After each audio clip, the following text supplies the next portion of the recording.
Alrighty, chat. Good morning, good afternoon, and good evening. It is March 29th, 2023.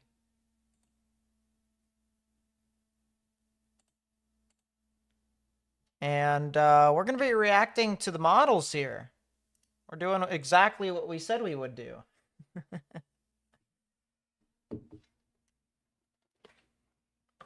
But yeah, this is, once again, weather model reaction time, where we look at the HRRR, we see what it's doing for the event tomorrow. I know there is some severe weather that is possible this evening. I'll be honest with you, it doesn't look exactly the craziest. But, of course, we'll look at the models for that too and see what all is going on. Just because. But hello, everyone. How's it going? Boredom, what's up? Man, Bear, Pig, what's up? Oh, sheesh, Supernova.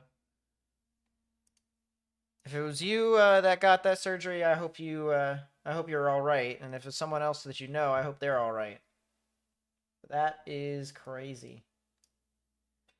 All right, almost done here. Almost done. And with that being said, I think we are done. Yep. So let's go over here to our graphics thing. Hello, hello. Nice to see everyone. Art, what's up? Welcome to the stream. So I was looking at the models last night with our members only live stream. Which, by the way, it was pretty cool, pretty dope. And I wasn't really impressed with tomorrow. Heck, I was barely impressed with tonight. But tonight, I will say, there is the threat for severe weather. I don't plan on being live for too long, but I am going to, look over the models, tell you guys what could potentially be happening with some of these storms anyways. Just because we want to make sure everyone gets an idea as to what's going on. But we'll start out with today. Today we have a 2 out of 5 on the severe weather scale. They just updated it about, 10 minutes ago. Expansive, 2 out of 5 on the severe weather scale, ranging from areas in central Texas all the way up into western and central Missouri. So the threat for severe weather is definitely possible, especially overnight. That is not for today. This is for today. Small risk for tornadoes for storms that initially form out here in central Oklahoma. So everyone that is over in these areas are definitely going to want to watch out. 5% chance for tornadoes. And then a non-zero tornado threat could extend even beyond that as well. This is something that's going to be really interesting. When the storms that move out from central Oklahoma move east, they will start to transition into more of a strong damaging wind risk that will move on through, and that would include areas near Tulsa all the way up through Joplin and Springfield, Missouri.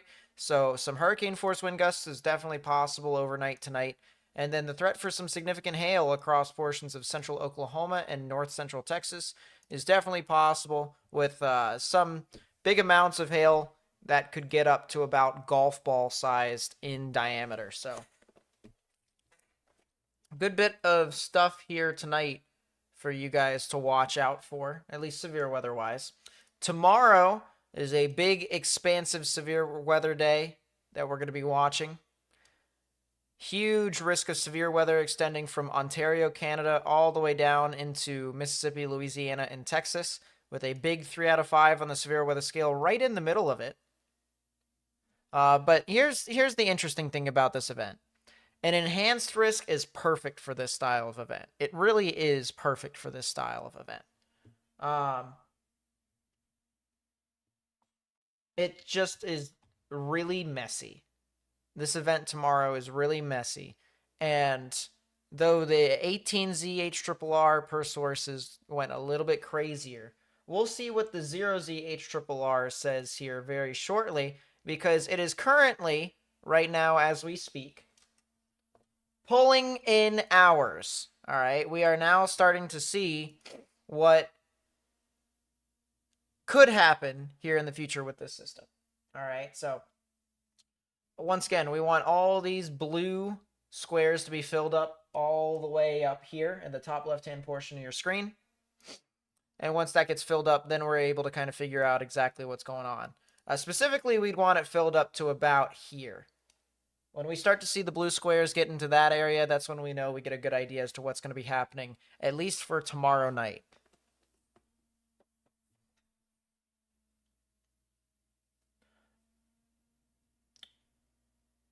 Look at the 0Z sounding in OKC. I'll look at it here in a bit. I'm almost done talking about tomorrow. There is a pretty expansive tornado risk that is possible here. Southern Indiana all the way down into northern Mississippi. Sleeper area, in my opinion, could be over here in northern Louisiana, southern Arkansas, as well as into central Mississippi. Sleeper area, all right? I'm not saying that's going to be the peak risk, but it's a sleeper area for there to potentially be something. We'll definitely have to watch out and see. A lot of these storms that form here could probably be supercellular in nature at the very beginning, and this would include a very large hail risk. We're talking an expansive, damaging wind and significant hail risk here, with hail sizes, once again, in upwards of golf ball sized hail. It actually wouldn't be surprising at all if we saw even larger than that. I wouldn't be surprised if we saw some large hail beyond the size of golf balls, especially with some areas that have some extraordinarily high values of convective available potential energy and some higher lapse rates. There's a good chance tomorrow that we could potentially even see baseball-sized hail. I'm not ruling that out. Could even see larger than that too.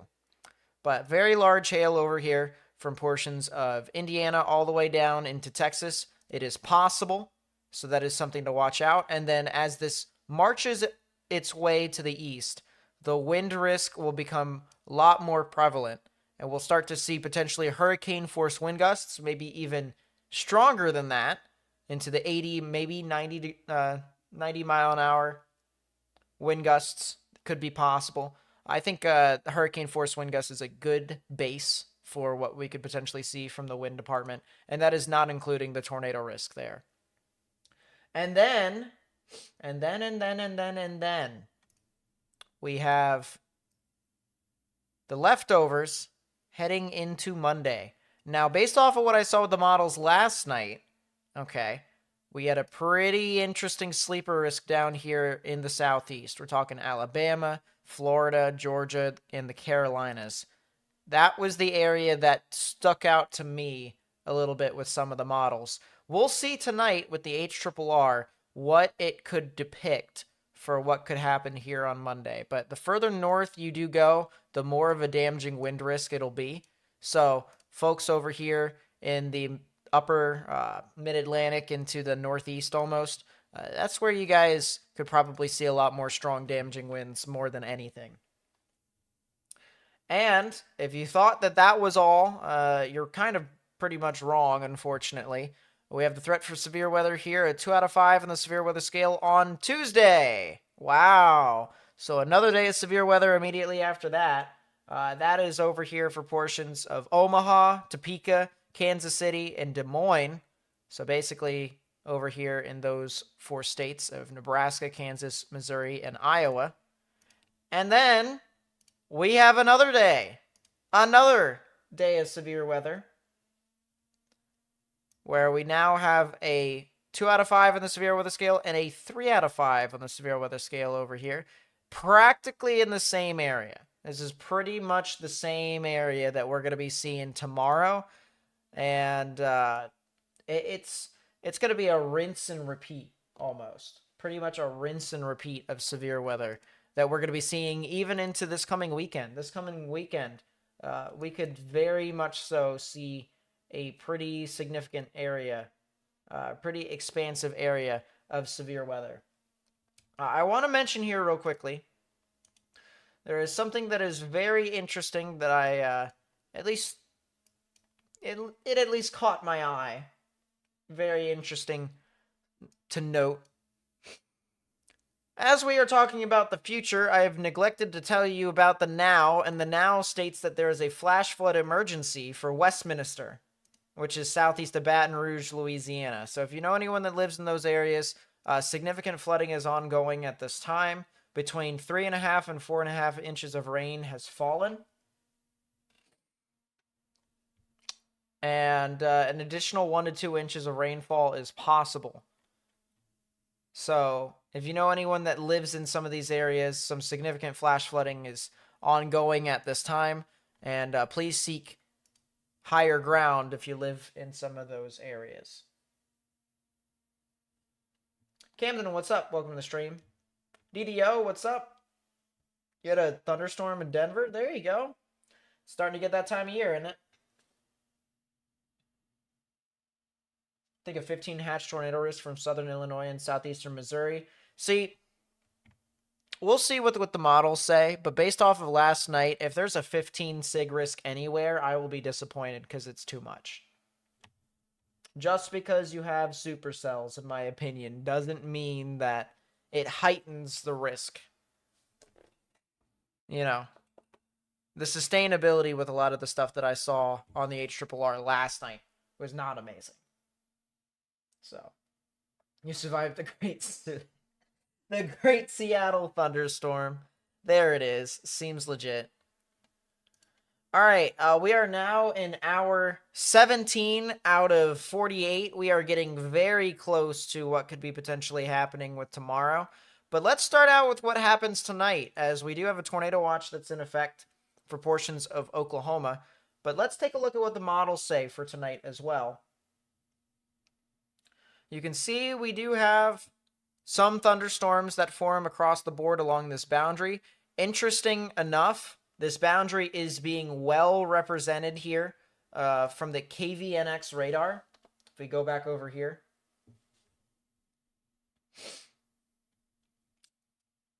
And we play the loop. And the loop's not really the greatest. But you can see, look at this, outflow boundary right in this area. You see how the reflectivity just kind of dies out and it almost looks like it's a wave that's moving from one side to the other. So this entire boundary right here is where thunderstorms are likely to form, or even areas that are north of this boundary is where thunderstorms can form. Any storm that can ride this boundary, however, any storms that can basically stay along or stay out in front of this boundary will more than likely have a chance to become a pretty significant severe storm. It could produce some large hail, some damaging winds. The potential of a tornado cannot be ruled out whatsoever. But anything that's behind this boundary here, anything that's behind this is not really going to see a whole lot. We're talking dew points that are down into the low 50s behind this area, behind this boundary. So I definitely do not see a whole lot of tornadic activity that is north of this boundary here right now. It's areas that are south of it or areas that are along this boundary is where we can see it. So let's go back to the models here. We'll look at chat real quickly. Pretty good environment worthy of a moderate. We definitely see one for hail. And maybe. I'll look at the 18Z here in a second. Will I be live tomorrow? Thanks for all I do. I more than likely will be live tomorrow. There is a very good chance, a very strong chance that I will be live tomorrow. Make sure if you're subscribed, you hit that notification bell. What's up, Ryan? Nice to see you. Never heard of a flash flood emergency before. They started issuing those either last year or the year before that. But they have definitely been a thing. And we'll do Titan, by the way. We'll do. Mr. Trauma Boy with the 34 months. Thank you so much. I really do appreciate it. It's a long time to be dealing with yours truly. Long time. So here's the models with the HRRR, at least the recent model here from the 0Z run. And actually, it might even be cooler for us to zoom into just Oklahoma in general. Timing is at the top left-hand portion of your screen. It is all the way up there. 8 p.m. Eastern. What's up, Maddie? Nice to see you. Welcome to stream. And you can see these storms are forming right along that boundary that I was talking about. They definitely are, or at least they're trying to. There's this one storm that's over here near Elk City, here according to the HRRR, that tries to form. And it's whether or not this thing can form along that boundary as to whether or not we probably could see our tornadic activity. It's hard to say, though, to be honest with you. I just broke your ears. I'm going to turn this down then. I'm going to do that, and then do that, and hope for the best with that. Maybe that works better. Yeah, that works better, I think.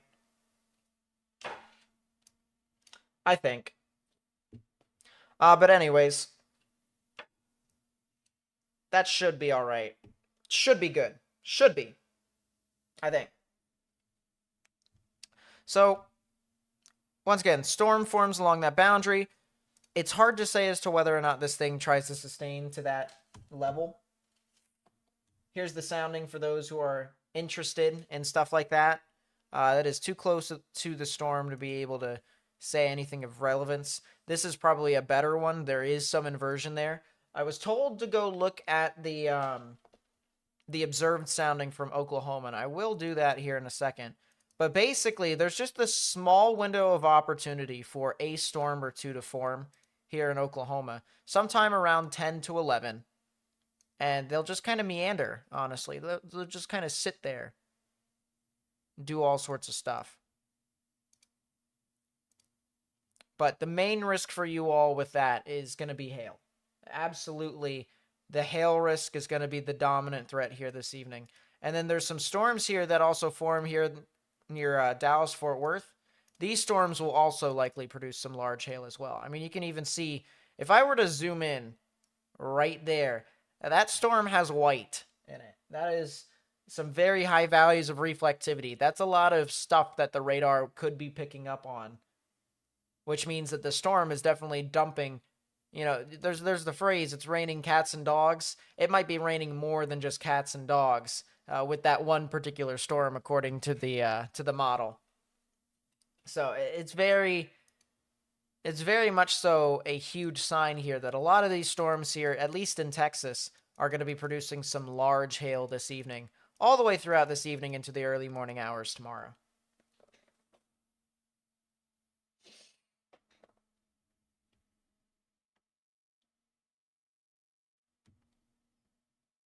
Oh, I don't doubt it, North Texas guys. I would definitely love to get some lightning shots as well. All right, chat. We are starting to get closer and closer to what the HRRR may say for tomorrow. We are at hour 23. Hour 23 out of 48. Let's take a look. 16Z is 11 a.m. This is 12 p.m. now. 1 p.m., 2 p.m. We have a couple prefrontal storms that try to form over here near Cape Girardeau in Missouri. A little mini supercell that ends up going near Theta-e, Missouri. And then we have just an absolute squall. Oh my goodness. That might be wind and hail. I'm not too sure about the tornado risk. We'll have to take a look at some soundings and stuff like that. But that is a squall. That is a lot of just popcorn convection across the board. How about them apples, chat? Let's take a sounding right below this this supercell here.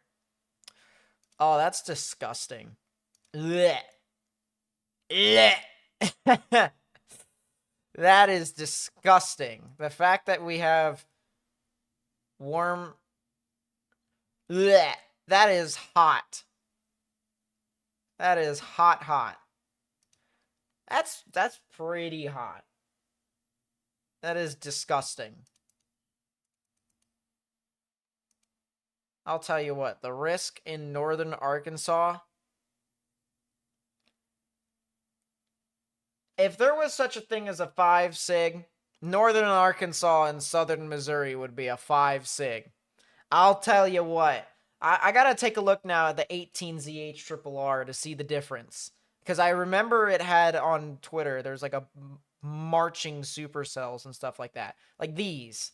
Like these little supercells. Okay, first off, whoever thought this would be a thing, no. This is disgusting in its own right. These... bleh, that is disgusting. Especially since the 0 to 1 kilometer shear barely veers. That is disgusting. I do not like that sounding for tornadoes at all, because it's just not great. But this down here, I'm assuming, is what everyone freaked out about. Why did people... Chat, I think people just may like freaking out over the Helicity tracks. I think people just like to freak out over the Helicity tracks, chat. I think that's what it is. I think people just see, oh, scary little, scary little lines that move on through. Oh, look at this. Oh, we're going to go zoom into the Helicity tracks. Look at this. Ooh, look at that supercell. It does all sorts of crazy stuff. We're going to go to Missouri. We'll see it right here. Look at it. Oh, look at the Helicity. I'm telling you, chat. People are just... they're making me cringe. Stop. It's not every single storm means doom. Look a little bit deeper and you'll see. That's disgusting. We have crosswise vorticity from 1 to 2 kilometers. And shear decreases from 1 to 2 kilometers. Chat, this... it's tornadic, but this is a 5 sig environment right here. This is a 5 sig. That's how I feel. But let's take a look at the 0Z. Alright, we gotta finish the rest of the 0Z. We gotta do it justice.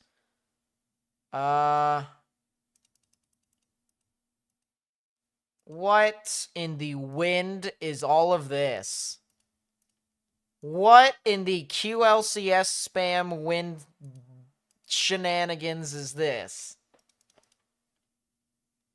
That...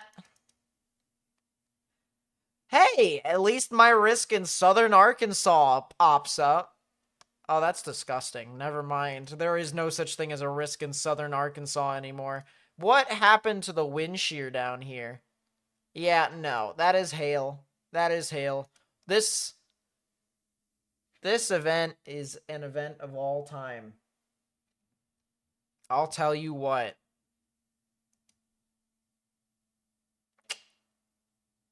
I will be surprised if they upgraded this from an enhanced to a moderate. I'm just telling you guys right now. I'm going to be very surprised. If we were to look at what the current outlook says for tomorrow, the current outlook, this is probably as good of an outlook as you're going to get.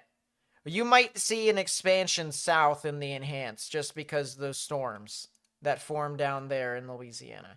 But that is it. Like, I'm just...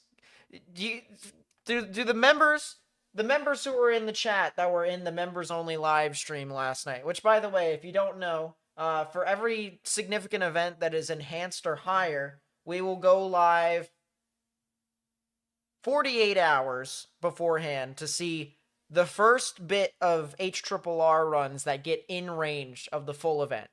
And in that case, last night, we were live at 9 Eastern, 8 Central. We had, like, music. We had, like, not exactly a GeoGuessr, but it was like a GeoGuessr for my my cameras, for my camera map.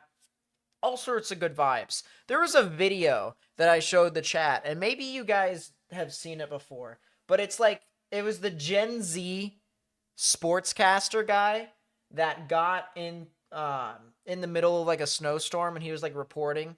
And one of the things that he said, because it was just funny as all get out, he was like, when I look across this wasteland, I'm reminded of my high school report card. I'm disgusted. All right. If my report card was that bad in high school, I would say the same exact thing. I'm disgusted. All right. That's what it reminds me. I'm still disgusted based off of what the models are saying, but I'm disgusted. All right. This is.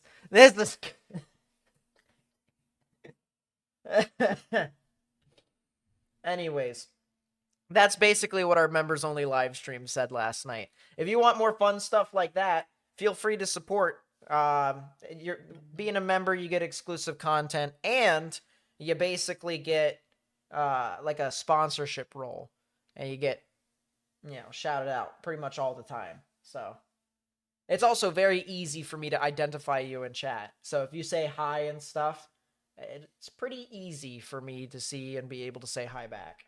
Speaking of a member who said hi, Lacey, what's up? Nice to see you. Nice to see you in chat. Yeah, as I said, I wouldn't be surprised if they expanded the enhanced a bit further to the south into like northern Louisiana. But other than that, like, what the heck is this event tomorrow? This is a bona fide enhanced risk. This is a bona fide enhanced risk.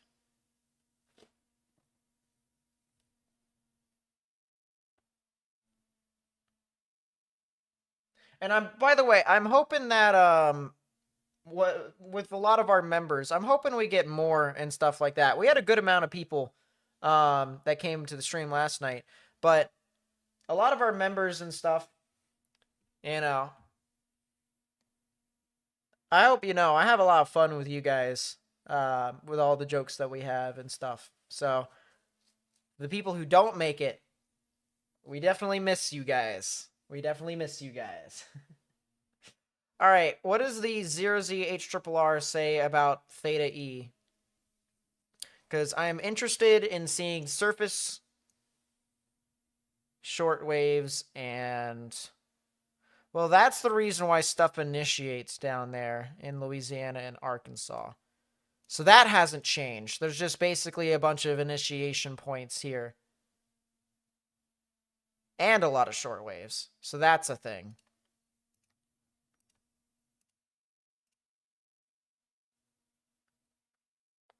We'll zoom in a little bit back to this. Bet next Dixie HRRR will look 100 times different.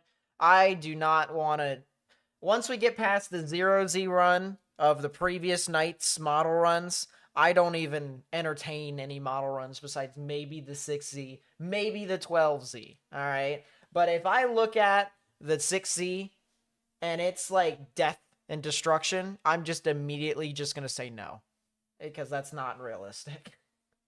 Based off of what the wind shear values have been saying across the board, and with how wide the disparity is between the temperatures and the dew points are at the surface, that's not a great recipe for a widespread tornado event. Wind and hail, definitely. I'll tell you what. That is definitely a thing. Oh. I'll tell you what. That looks a little interesting.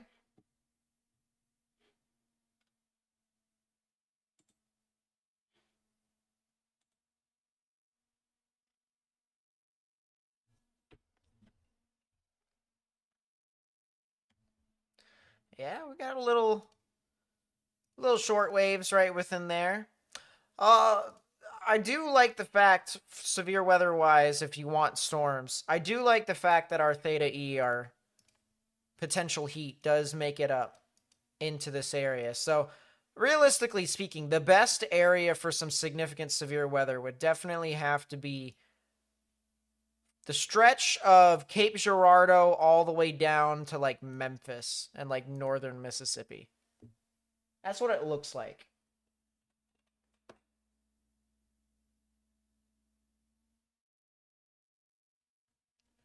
What about Greenfield, Ohio tomorrow? You guys are definitely getting a lot of wind. A lot of wind. You might see a couple spin-ups. That's definitely possible. But I foresee a lot of wind for you guys. A lot of wind. And any tornado risk really just kind of spins up whatever Qlcs tornado. I really thought that was my Columbus Blue Jackets. Unfortunate. We're going to hope. I need my Jackets to win this hockey game. All right, chat. Someone asked about Dixie area here in Mississippi. So let's take a look at what this could look like here, at least according to the models. And then we're going to be interested as to what happens on Monday, because the models are starting to get in range for that. So here is tomorrow for Mississippi. A lot of scattered showers and thunderstorms in the morning. So if you see thunderstorms in the morning and you're in Mississippi, don't be surprised. These won't probably be that significant, if anything. They just probably will produce a lot of thunder and lightning. Do not be surprised about it, though. Don't be surprised whatsoever. A lot of heavy thunderstorms down here in Mobile, Alabama. So maybe a potential flash flooding risk is possible. And then we head overnight. Sunday into Monday, storms will start to march on through. We're talking early Monday morning. 2 or 3 o'clock in the morning, storms could start to march its way into Mississippi. That's the general idea. And then look at this hodgepodge, chat. Oh my goodness. Think Seattle could get any more fun, severe thunderstorms this year? I mean, it's definitely possible, but I don't think it'll be that much so likely. If it really is going to be something like that, it'll be in like May. May's probably when you'll get another crack at it. Are we seeing a tornado tonight? It's possible, History Buff. By the way, what's up? Welcome to the stream. Nice to see you.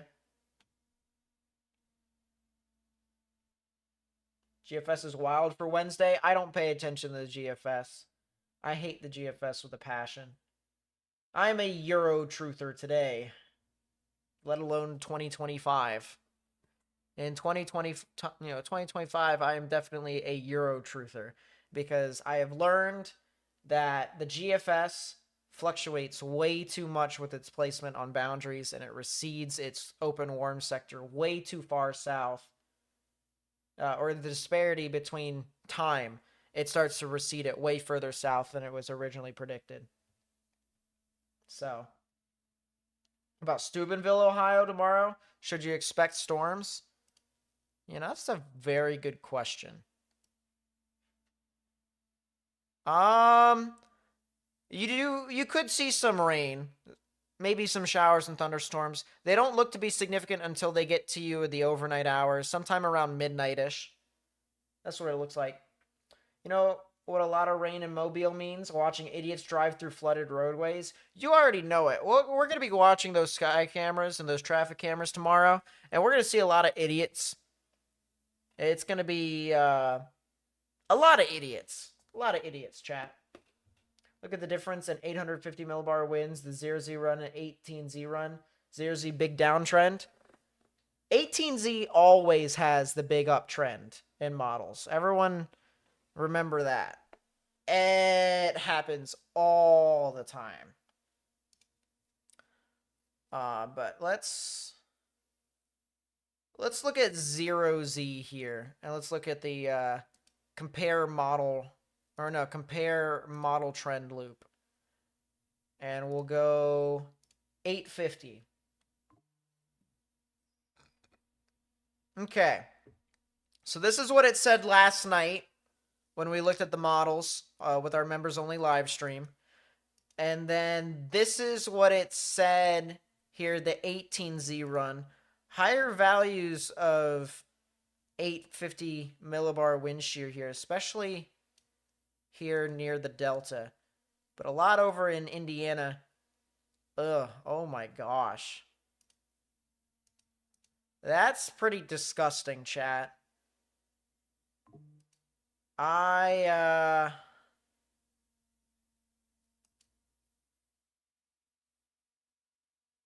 Yeah, no. This is an enhanced risk tomorrow, chat. All right. You know what, chat? You know what? Let's take a look at storm sustainability. All right. If you have stuff that is in the pinks, you're pretty much golden if thunderstorms form. So last night we had storms that were in the pinks across the board, with the exception of here in central Arkansas. Let's see what the trend said.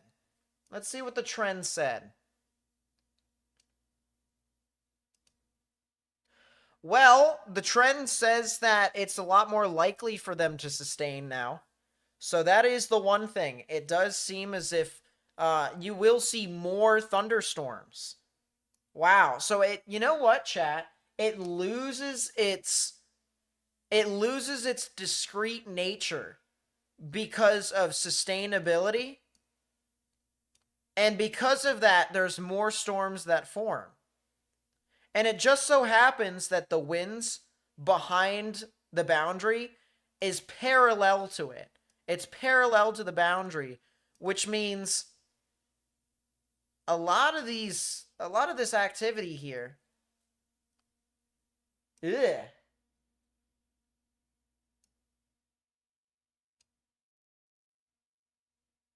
Yeah, chat. I am not sold. I am definitely not sold on tomorrow being anything bigger than an enhanced. If it is, I will be very surprised. I'm telling you, I would be very surprised. But regardless, I do think the most impactful area here of severe weather will be anywhere near the Mississippi River from Cape Girardeau all the way down to Memphis. Maybe even a little bit south of Memphis. But right in that area is where I would watch for the potential of some significant severe weather tomorrow at its peak.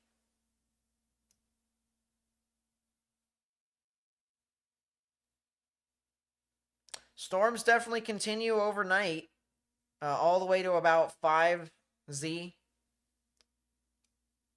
maybe 6Z.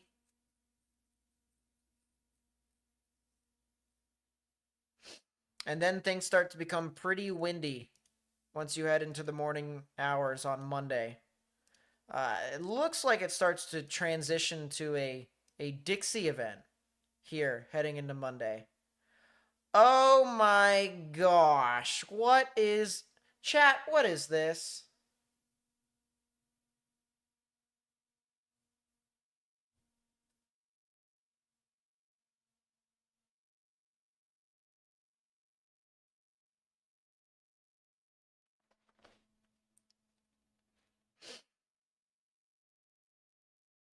What in the name of Mike? As someone in the Polar Express said. What in the name of Mike? Makes me even more worried for Wilmington, North Carolina for Monday. If anything, this makes me not as worried. Just based off of these storms, it just looks bleh. What does the mesoscale discussion say? The one for the tornado watch right now. Severe threat with a potential for large hail, severe wind gusts, and tornadoes is expected to develop across parts of Oklahoma and southeast Kansas. So that was where the weather watch was earlier.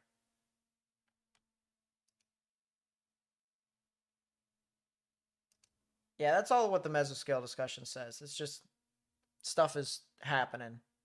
At least it's trying to happen.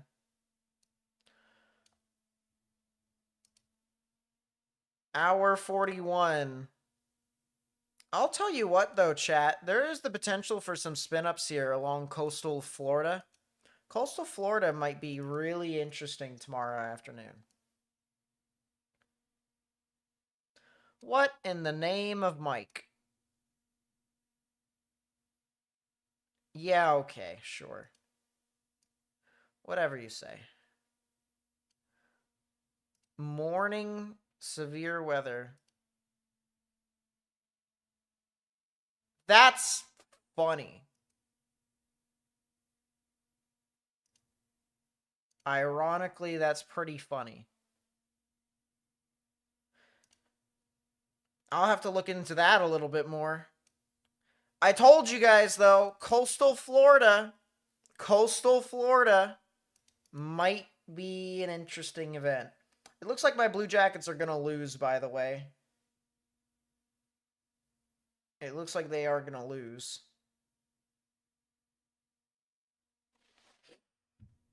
Which sucks. But, oh well. It is what it is.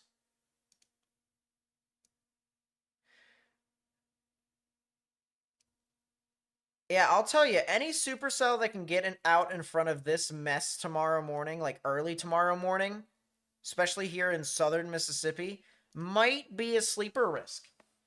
Might be a sleeper risk. Sunday into Monday.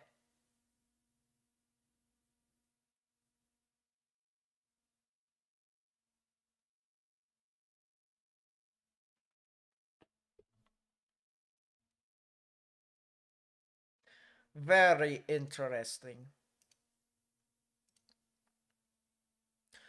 All right, let's take a look at what happens here. Ohio Valley into Mid-Atlantic. That's just some random storms that pop about. Why is there a slight risk out in this area again? Is it just for wind? My guess is probably for wind.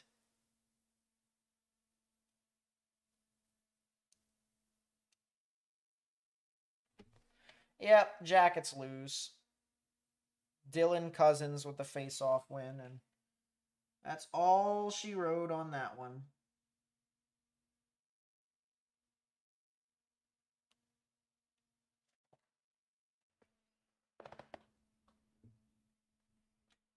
See the NAM model? Oh my gosh.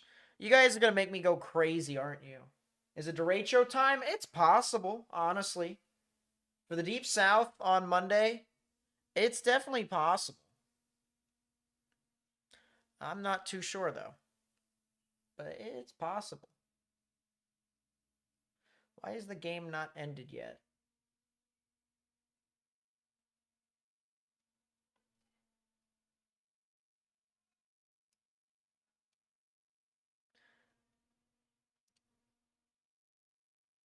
Alright, well, that is kind of disappointing.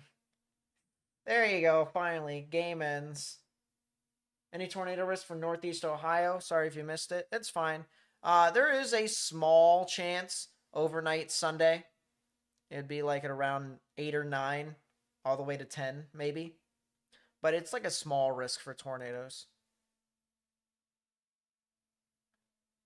All right, someone really wanted me to go crazy, so fine. We'll look at this, and then we'll check up on these storms that have formed here in southwestern Oklahoma, and then we will head off for the night. Especially as we wait for what the rest of the model says for some areas in the Carolinas. All right, the NAM 3 kilometer tonight really likes the idea of something in Oklahoma.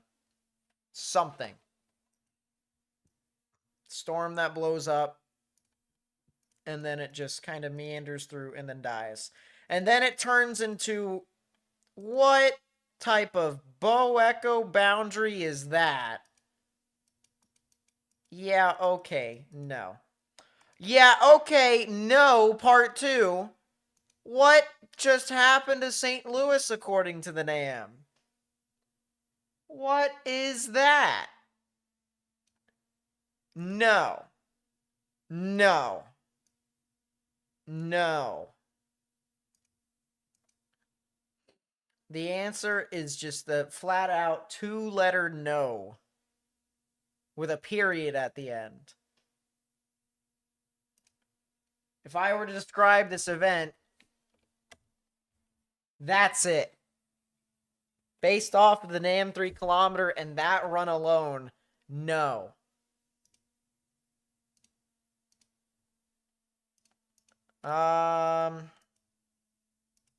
What? Why? What is this? I knew that storms would form down here, but why is it that well pronounced, on the NAM 3 kilometer? No. Stop. Stop. This is what I saw on the HRRR last night. We already know that the NAM 3 kilometer is overdoing the wind shear, so that's not going to be correct. But how about that profile, though? That profile is pretty tough. Yeah, okay. Yeah, okay. And now everything just turns to QLCS spam. I mean, look at that. That's a whole line of wind and maybe some spin-up tornadoes. I'm confused. What is the name 3 kilometers saying about Monday? Why is this not...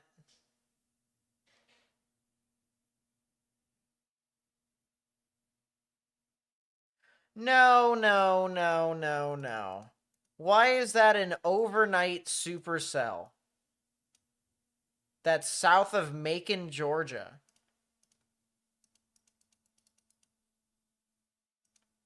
Looks like there's some overnight stuff that heads along coastal Carolina as well. Yeah, okay. Yeah, okay. Last but not least, we'll check the Mid-Atlantic with that on the NAM 3 kilometer. Why does the line sustain for so long?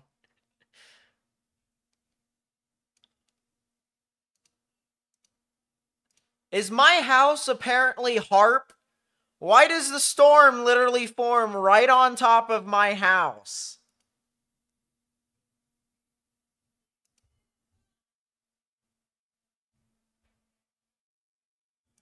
This profile here in Pennsylvania is not legit.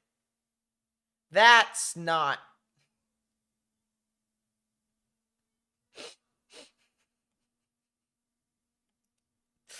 That's funny, but not happening. Yeah, okay.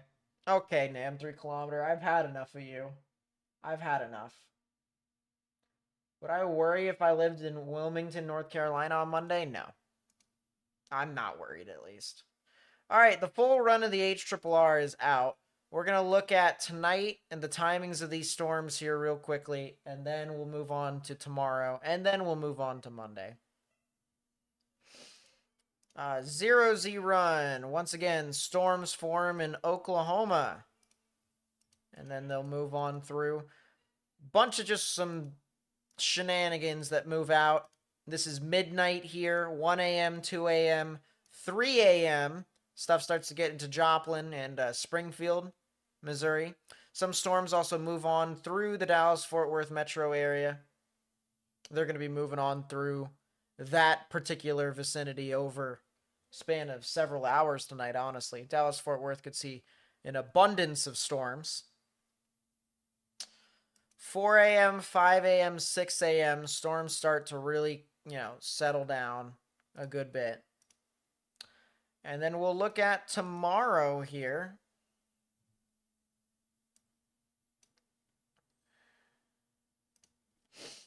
So 10 a.m., 11, 12. 12 is going to be interesting for this area here in southern Illinois, eastern or southeastern Missouri, as well as northeastern Arkansas and western Kentucky and western Tennessee. And also maybe even southern portions of Indiana. But 1 p.m., 2, 3, 4. Any one of these storms that form out in front probably could be interesting. A lot of this stuff that forms on the boundary initially is going to have a tornado risk, as well as maybe even a hail risk associated with it. Actually, it's not even a maybe. It will have a hail risk associated with it. And then it's just going to turn into a bunch of wind. Specifically after 9 p.m. It'll be wind and spin-up tornadoes that are possible. And then it'll continue all the way through. And then we have storms. A lot of storms here at the Deep South. My goodness. Look at this. Look at how many storms form here. Early morning hours, talking an abundance of storms here. The potential flash flooding risk is what I see out in this area. Any storm that forms out in front, kind of like this one, has the potential to produce tornadoes. There's a pretty good environment in southern Mississippi to where there could be something. Also, at the morning hours of Monday, watch for coastal Florida from Mobile all the way over to Tallahassee. The potential for some spin-ups are possible here. Pretty good environment for something tornadic as well. And then storms kind of just march on through here. They get to Wilmington sometime around 8 Eastern. So there is something over there, but it doesn't look all too crazy, to be honest with you. This, yeah, once again, I'm going to bring up the joke that the Gen Z forecaster, or the Gen Z, you know, quote-unquote foot meteorologist I get. Not really foot meteorologist, but meteorologist in general.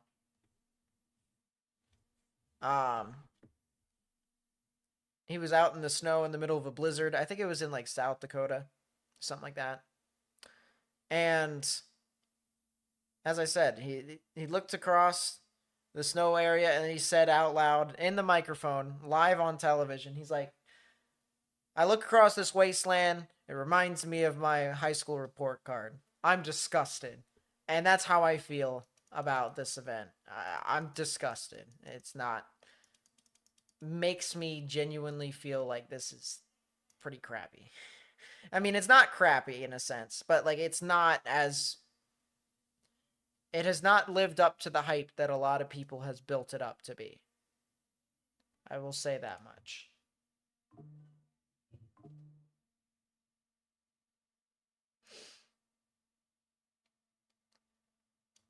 I'll tell you what, though. Risk for severe weather here in southeastern Virginia. Yes, sir. I'd chase that. Oh, my goodness. That looks... yeah, chat. Southeastern Virginia. If I could chase that on Monday, I would. Because that's cooking. Golly. Golly.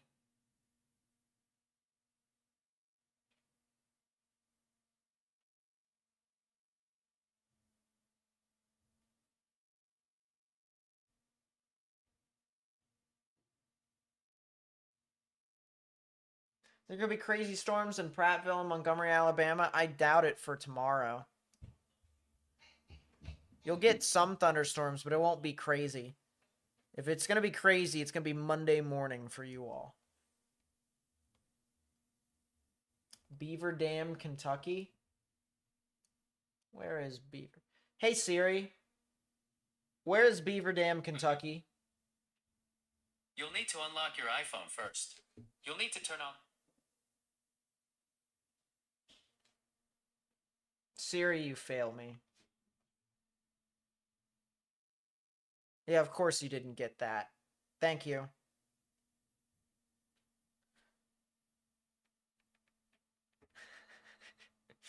Beaver Dam, Kentucky is south of Owensboro. Yeah, you guys could get some pretty gnarly severe weather tomorrow. Definitely a lot of wind and hail at minimum.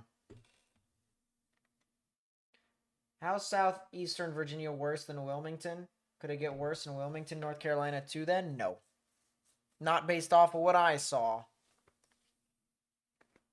Oh, what a difference in 100 or 2 miles away makes.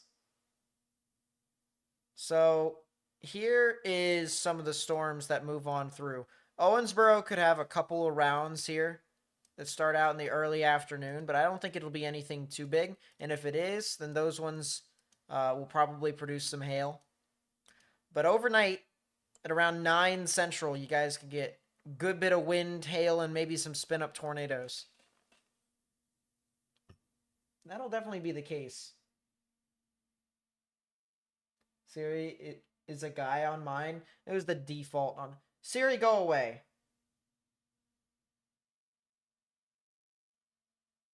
Thank you.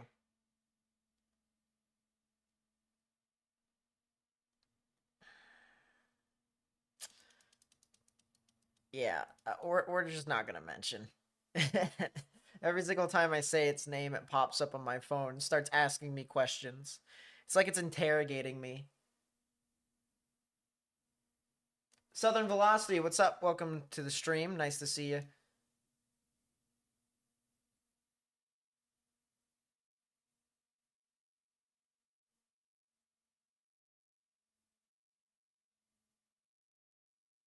I could change it, Kilo. I could change it. We'll have to see. How's Pennsylvania looking for Monday? Eastern Pennsylvania is looking interesting, and Southern Pennsylvania as well.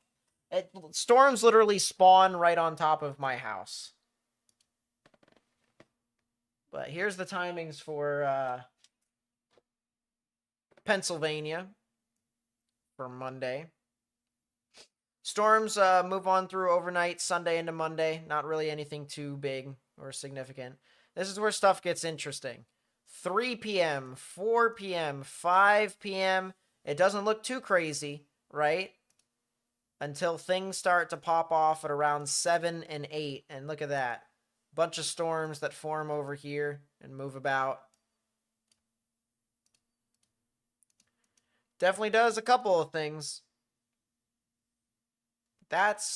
Is that a little mini supercell that just goes right over my house? Do I get slabbed, chat?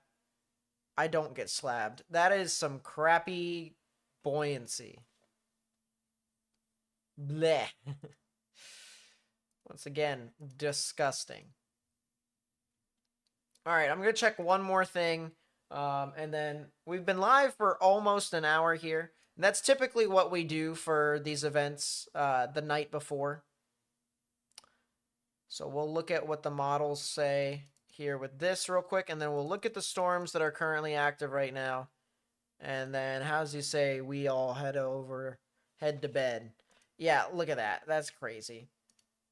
So someone asked why Wilmington is not as much of a risk compared to Virginia. It's simply because the wind shear is that much better.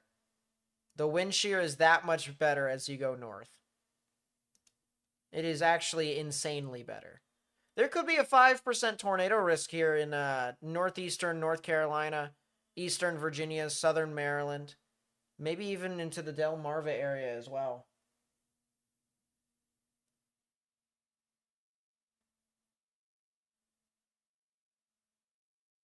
Evening, Joe. Nice to see you. Welcome to the stream. So why is this area here in eastern Pennsylvania? That's shear. That's very linear. My goodness. That's wind, and more wind. What are these storms once again in southern Georgia? Wind, and more wind. I'll tell you what, that is windy.com if I've ever seen it before. That is just, I don't even know what to call that. That's just garbage. Maryland mention. See, if I wasn't streaming tomorrow, I'd actually be playing a hockey game in Hagerstown. Because I play adult league. Ice hockey is a great sport to play outside of life. Like, outside of, like, IRL shenanigans. Played it since I was a kid. Still is fun even to this day. Yeah. These storms just need to go consider the following. That's what I gotta say. All right, let's take a look. It's in a book. These storms down here. First off, the storms that are back behind the boundary, don't worry about them. All right, you see this boundary right here, chat? We'll zoom in, make sure you guys get a good look. See this boundary? You can see it kind of go southeast. All right, anything that is north of that boundary, don't pay attention to, unless if you want to look for hail. So all these storms up here, that's hail. All right. So now let's take a look here at these storms. There's one that is southwest of Elk City. There's another that is south of Lawton, Oklahoma. We'll check the one that is south or southeast of Lawton. Severe thunderstorm over here for portions of Stevens County, as well as Cotton, Jefferson, and Comanche County here in Oklahoma. That'll be in effect for another 12 minutes. So until 9:15 p.m. Central. Large hail can be associated with this. This storm is not organized whatsoever. You see how we have just a bunch of these storms, like 1 storm, 2 storm, 3, 4, 5. See that? That's a lot of just, you know, popcorn cells across the board. And it's just not exactly, it's not organized. Let me just tell you that. It's not organized whatsoever. So that's one thing to note. Our storm that's heading to Sayre and Elk City is pretty much the same, honestly. These storms are just whack. Someone earlier asked me to go look at an observed sounding. There's an observed sounding in Norman, Oklahoma. This is the observed sounding. So you can see this is observed sounding for the 30th of May, 0Z. So this is universal time, as you guys can see within that. Lot of cape. I'll tell you what, there is a good bit of cape here. But there is definitely a warm nose here as well. And I'll tell you what, that shear is garbage. This is a lot of high cape, low shear. That's what it looks like with that. What about Fort Worth? That is disgusting. The fact that there is that much of an EML, that much capping inversion down there is disgusting.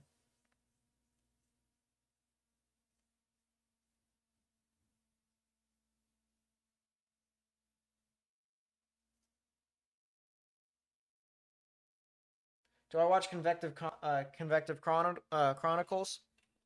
Jeez, I'm stuttering all over the place. I have watched them a couple of times. I don't watch other YouTube content creators for weather too often, to be honest with you.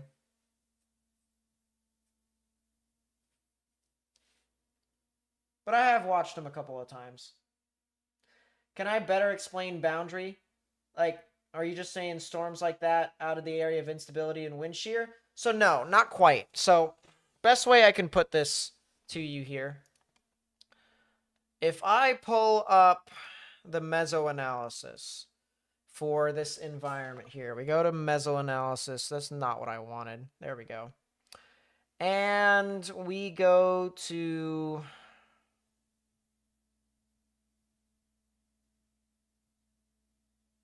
Theta-e advection might be the best for this. It might be. It doesn't look bad. Actually, you know what, chat? We may not need that. You know what? We don't. You want to know why? You want to know why we don't need that? Because we have GR Earth. Of course we do. Okay. We're turning off radar. We're turning off the watches. We're turning off the warnings. And we're turning off the meso. We're going to do mesofill. All right. So this is the current mixed layer cape. Good bit of cape here. Good bit of cape here, chat. 2,000 joules per kilogram across the board. That's not bad. All right. Here's the thing. Let's go to the dew points. Now, I apologize. This color table for the dew points is not exactly amazing, but we live with what we got. All right. Anything that is in this dark green, that's 50-degree dew points, and anything that's in the yellow, that's 60-degree dew points. If there was in the orange, we'd also see 70 as well. That boundary is legit our warm front, or at least some form of hybrid warm front or cold front slash dry line. As the boundary recedes further towards the south and east, you start to encounter less and less moisture, less and less weaker and weaker values of dew points, which means not as much moisture, which means relative humidity plummets, which also means the higher likelihood of some elevated supercells that could form. And usually with elevated supercells come a very, very, very, very low tornado risk. A lot lower than if the storms were actually out in front into the open warm sector.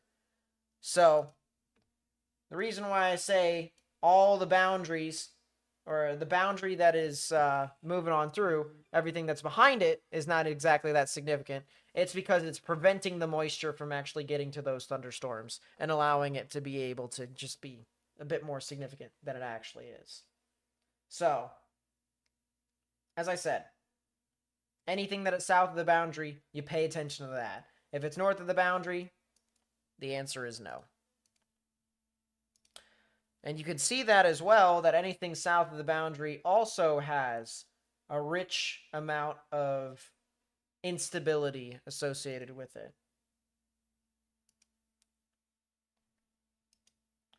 Pair that with some decent 850 millibar winds. It veers a little bit. I'll tell you what, this area right here, if there was any sustained supercells that could form in that area, you probably could see something interesting. Tornadic-wise, just the winds veer very, very well. So the boundary most people are talking about is the storm location. Is in between, before and ahead, or behind a high dew point. Dry line. Yeah, basically. So as we look at, can we do it from this here? We can! Wow, I'm surprised. Okay, look at this. Look at this here. So you can barely tell, but the boundary extends here all the way down to here. You can barely tell, but it's there. And the reason why I can tell this as well, without even having to look at radar, the weather stations here. So this is still water. Still water right in this area here. That is 80-degree temperatures on top of 61-degree dew points. This station here south of Guthrie is 81 on top of 58. This station over here, I'm assuming this is El Reno, 73 on top of 63. So that's pretty high. This area over here on I-40, just to the east of Arapahoe, and just barely south of the boundary, is 75 on top of 58. All right? Now, here's the thing. If we go back to the image of this boundary, this station here in Watonga, 74-degree temperatures on top of 45-degree dew points. So that is a lot lower, all right? That is some pretty dry air that's back behind this. Back over here near Arapahoe, this weather station's actually seeing 48-degree dew points. So the boundary is already past this area. And then here in Elk City, 74-degree temperatures on top of 37-degree dew points.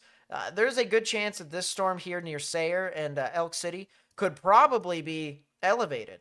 It's possible. But this storm down here, southeast of Lawton, that is definitely not the case. The nearest station has 75 on top of 63-degree dew points. See you, Kilo. I'll see you tomorrow.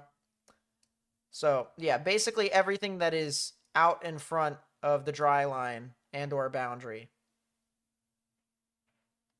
That is the area to watch out for some severe weather. And that's just simply because the moisture makes it more favorable.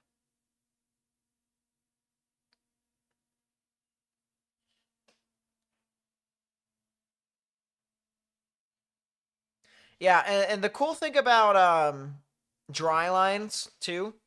So, here's another shocker. Cold fronts are boundaries, right?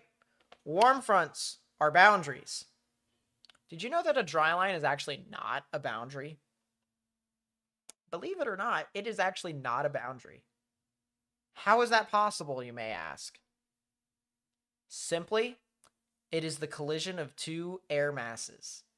The southwestern or the western air mass, the dry air mass coming from the desert that is picked up by the low pressure system, collides with the southeastern air mass, and it's just a battleground. How crazy is that? No better way to depict it than by looking at the models here. We'll show you what we mean. Dew points and wind barbs.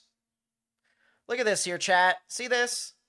You have the open warm sector right here. You actually have a surface low that forms right here. So this is technically the old low pressure system that moves out.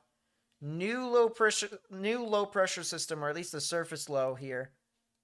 This cold front lags behind into almost like a warm front or stationary boundary type look to it.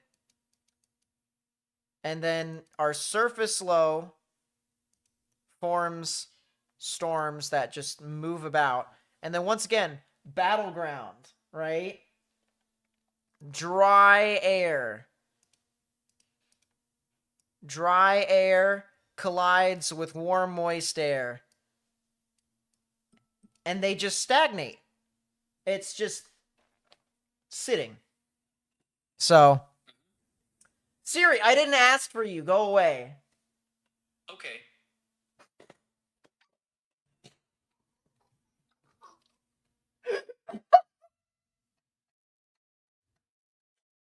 Oh my god. There's no way that just happened. There's no way that just happened. How did you even... How did it even pop up? If I say its name, it's just gonna say, you know, what's going on, you know. What do you need? I don't even know how it popped up to begin with. KMS Bismarck with the 2 months. Thank you so much. I really do appreciate it. It's so...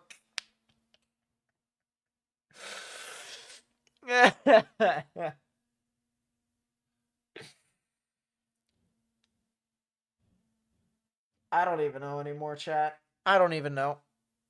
I don't even know anymore.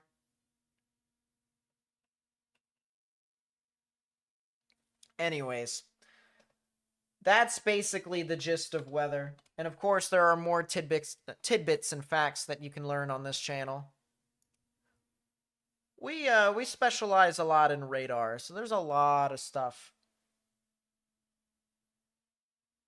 that you can learn from us here, but we do a lot of mesoscale analysis too. All right, chat. We're getting close to the end of the stream here.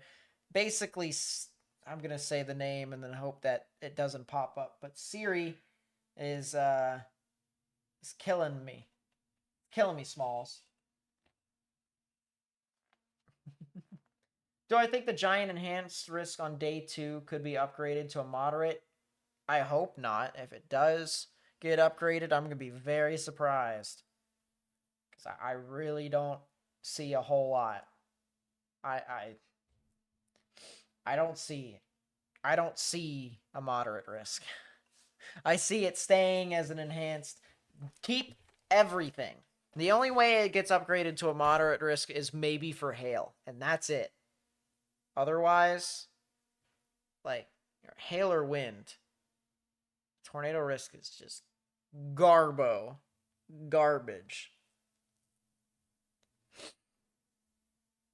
There's only one area that I could see where I can kind of understand their thought process if they upgrade the tornado risk.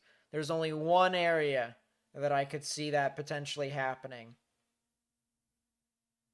But I even doubt that they do it. But it would be in like southeastern Missouri, southern Illinois, northeastern Arkansas, western Kentucky, and western Tennessee. Like I could see it like right in there, but just other than that, like bleh.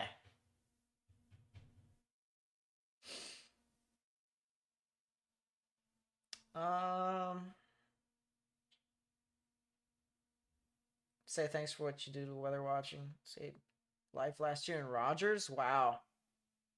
Well, I'm happy. I was able to make a difference for you, and I'm glad you're safe. I'm glad you're still here. It's happening in Colorado right now.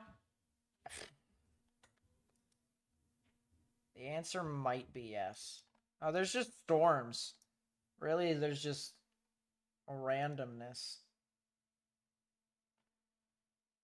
Yeah, randomness of storms. Not anything big. So love to learn a lot more about storm models. I do storms. Cancel the period of tornadoes because another storm merger trips it up.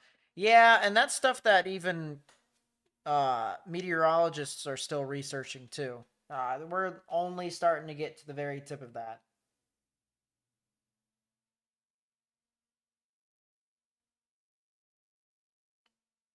How's Stillwater looking for tonight? Stillwater.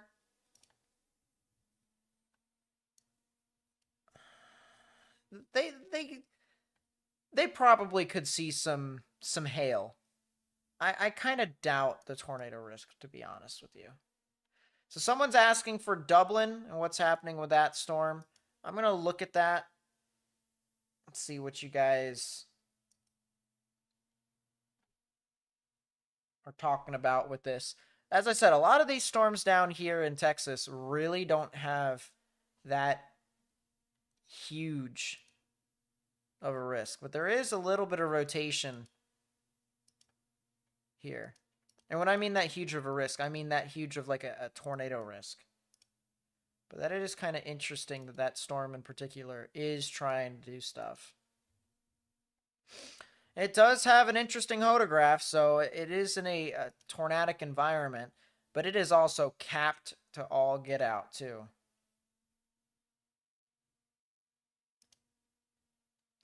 There's some very small amounts of 3 Cape. There's a good chance that it is... Yeah, it's right in the bullseye, the highest value of Cape. That's the only reason why this storm is trying to do something. Other than that, it's currently fighting for its life, chat. It is fighting for its life. What's in store for Rogers, Arkansas tonight? A lot of wind. A lot of wind, pretty much. Wind and hail.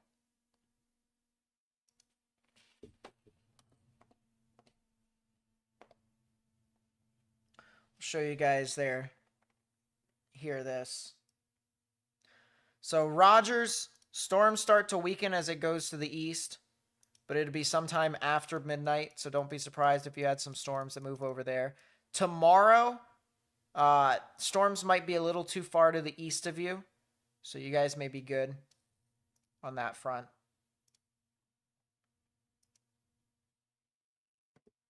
So back to this. What's up, Gone Chasing? It's my estimate for Cincinnati, Ohio on Sunday. A lot of wind. A lot of wind and maybe a couple spin-ups. I don't really see too much of a hail risk for you guys. But you guys could probably start seeing your stuff as early as 5 or 6. Sometime around then. And then you probably will see some more stuff even later on in the night as well. What do I think about Wednesday? Wednesday is definitely a lot more interesting than tomorrow is. But I do have one major concern, and that is everything might be linear to the extent, with some extent, I should say. There might be some areas that could be tornadic, but the fact that the boundary is parallel to a lot of the shear, yeah.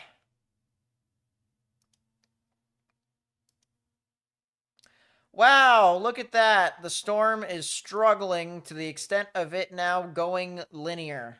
Wow. That is a typical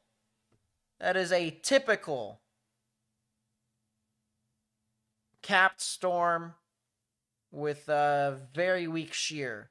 That is pretty typical.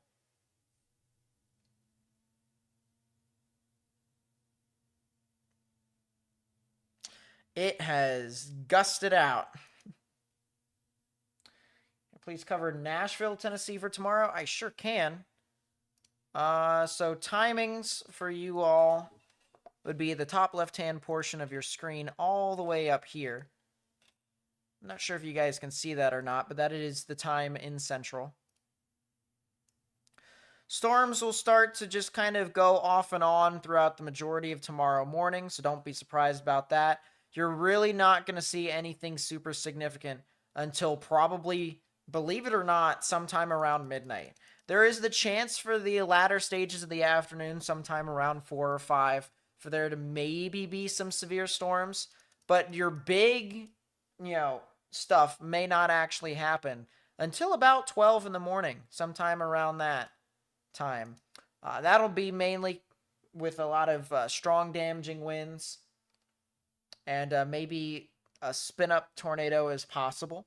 The hail risk is not going to be as big of a threat as it would be further off towards the west. That's just based off of what I see with that. Yeah, other than that, yeah, that's what you got for Nashville. It's not really that crazy. I'm kind of surprised myself. People are asking about Indiana. Good question. Storms overnight, tonight into tomorrow. Do not be surprised. This is where stuff starts to get interesting. Early afternoon, storms move on through Indianapolis. Could get near the Muncie area. I see someone who's in chat that's from Muncie. There's going to be some storms that are going to try and move on through sometime around 3 or 4 in the afternoon. And that's pretty much it, believe it or not. When those storms move on through, you're done. You're done. So the good news is a lot of those storms are going to be during the day for you all. You'll be able to see it. And then by the time it passes, it'll still probably be, it'll still probably have some form of daylight.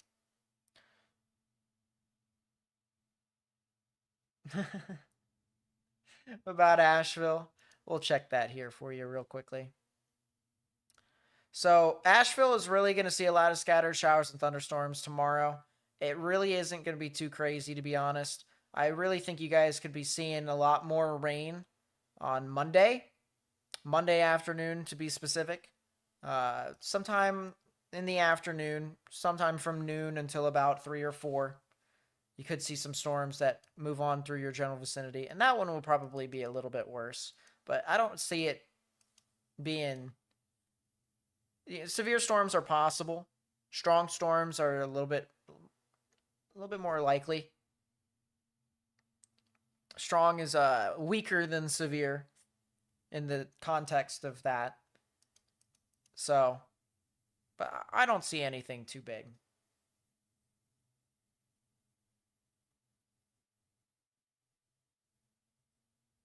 But yeah, that's kind of the general idea of what's going on with this. So, hopefully you guys are having a nice night, a nice Saturday.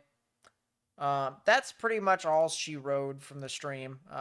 Anytime there's a big event that's the following day. So as I said, any real enhanced risk that gets issued the day before, we're live the night before.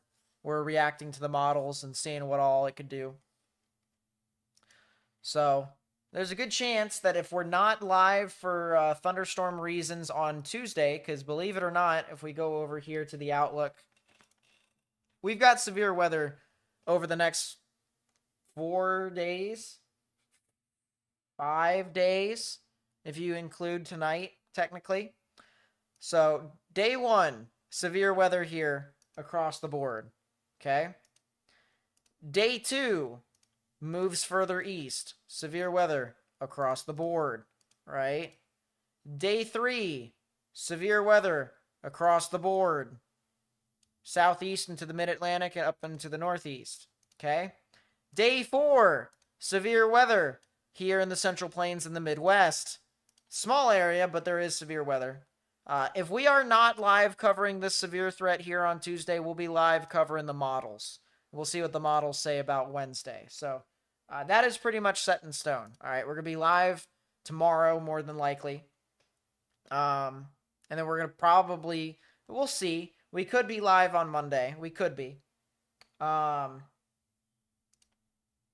we definitely will be live on Tuesday at the same time we started this stream. It'll be sometime around 8 Central, 9 Eastern. We probably, if we're not live on Monday, we could have our members-only live stream as well on Monday night at that same exact time. 9 Eastern, 8 Central. We're reacting to the 0Z HRRR, the HRRR's first grip on Wednesday's event, because Wednesday we have a 3 out of 5 on the severe weather scale as well. So a lot of severe weather coming up. Night, Camden. Nice to see you. So that's, as I said, pretty much all she rode.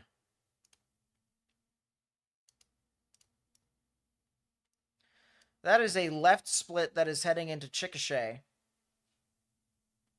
Man, these storms are all over the place. I'll tell you what. They are definitely all over the place. All right. I think that's going to be all for us here for tonight, guys. That's pretty much all I wanted to do. But I hope you guys enjoyed the stream. And of course, I will be live more than likely tomorrow. If for whatever reason I'm not, I'll try to let you guys know ahead of time. But yeah, that's what I got.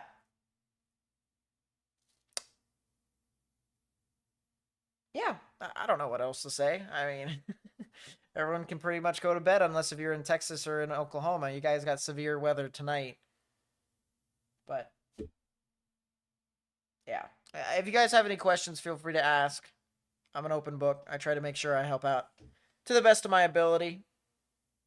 But yeah, I'll catch you guys tomorrow. I'll get some sleep myself. So good night, all. I'll see y'all tomorrow. Stay safe, and see you guys next time. Peace out, y'all.